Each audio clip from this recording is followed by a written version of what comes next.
Okay, good day guys, no? Nasa biyahe nga kami ngayon guys. Pupunta tayo ng Los Baños. Mayroon nang kaming service guys na automatic washing machine. So mayroon siyang error daw, no? Ayaw mag-spin, ayaw mag-rinse, no? So yun nga guys, no? Bago na pala yung account natin sa Facebook, Nurtured Vlogs pa rin pero bagong account na. Kasi yung lumang account natin guys, na-take down ni Facebook, no? Hindi ko na ma-open, no? So kailangan pa daw i-review. 6 months pa yata, no? So mukhang hindi na maibalik yung aking account. Siguro hindi ko alam bakit na-take down yung account namin, no? Lahat kami sa bahay guys, naubos yung account namin, take down lahat, no? Ganoon din yung FB page ko, yung Nurture Repair Shop, no? Na-take down din. So ang ginawa na lang namin, gumawa pa rin kami ng same name pa rin para mabilis kami makihanap, no? So yun. So dito na kami guys sa unit. Ayan, tinitingnan natin to kung anong problema. So ayan, nilagay namin yan sa rinse. Tinitingnan namin kasi ang sabi ng customer, ayaw daw magkarga ng tubig sa rinse, nagkakaroon daw ng error, no? So tingnan natin kung anong problema, no?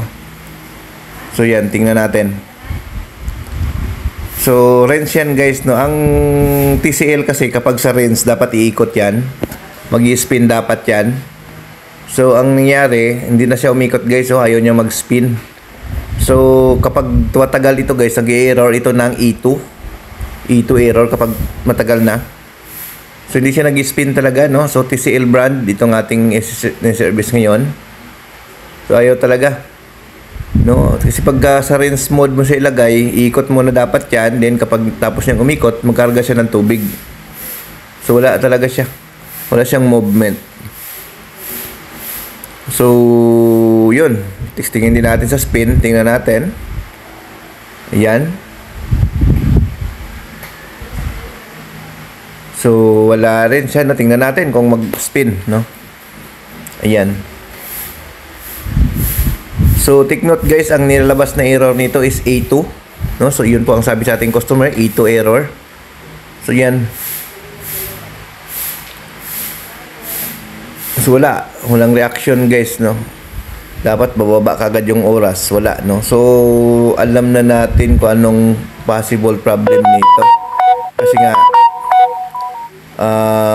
ayaw niya rin mag-spin, no? So ang madaling salita, ang problema nito, ayaw mag-spin. Kaya nangyari, nagkakaroon siya ng E2 error. Ayan. So ayan, nantay lang natin guys bumaba yung oras kung mag-spin pa siya talaga. Pero ang tagal na, dapat mag-spin na ito, no? Ayan, wala talaga siyang movement, no? So TCL brand ito guys, no? Tingnan natin. Mga bagong labas ito guys, no, ng TCL sa top load nila.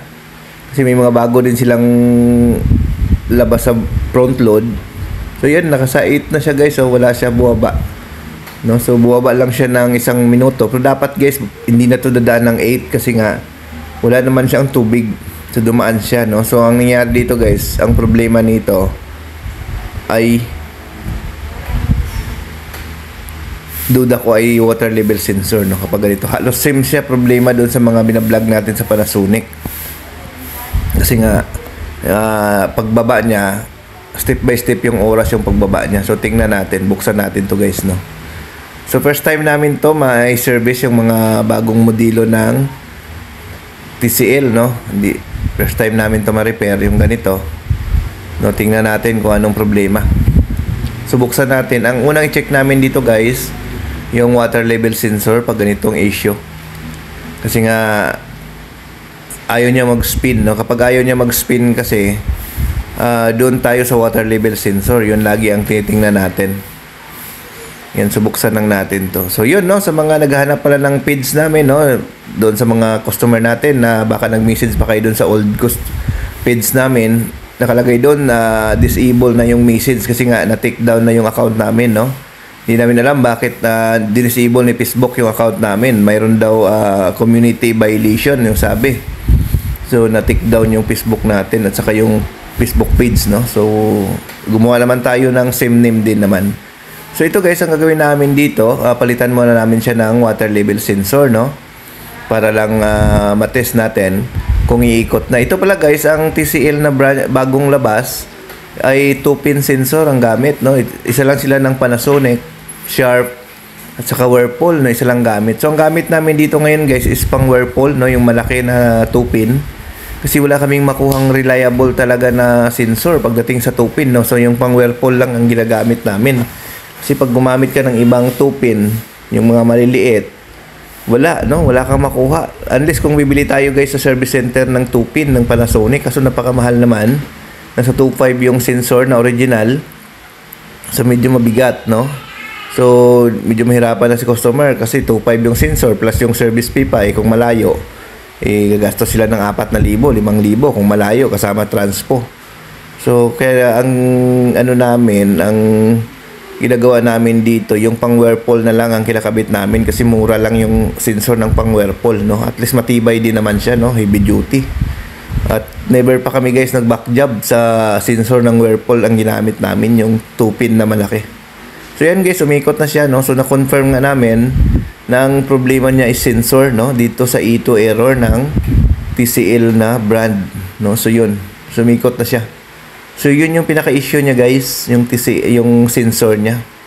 So kapag na-encounter nyo itong TCL guys na ayaw mag-spin, so palitan nyo siya na sensor, water level sensor. So 2-pin yan yung kanyang sensor. So yun, no? So yan, pinipix na natin guys, ayos na ito. Alam na natin kung ano naging problema. So may baon naman tayong parts lagi, kaya napapalitan natin kasi mga common parts lang naman yung mga sensor. So dapat talaga pag nag-service tayo, mayroon tayong baon na sensor, no? So yun, sa mga gusto magpa-service sa amin, message lang kayo sa aming Facebook page sa Norcia Repair Shop pa rin, kahit bagong account yan. Yan. So ito guys, sira na rin pala yung pinto nito kasi basag na yung pinaka hinges niya. Ginawa namin, binaypas na rin namin to guys yung door switch niya kasi nga sira na rin. Ayan, no? Basag na, nabasag daw. Okay, thank you, bye-bye.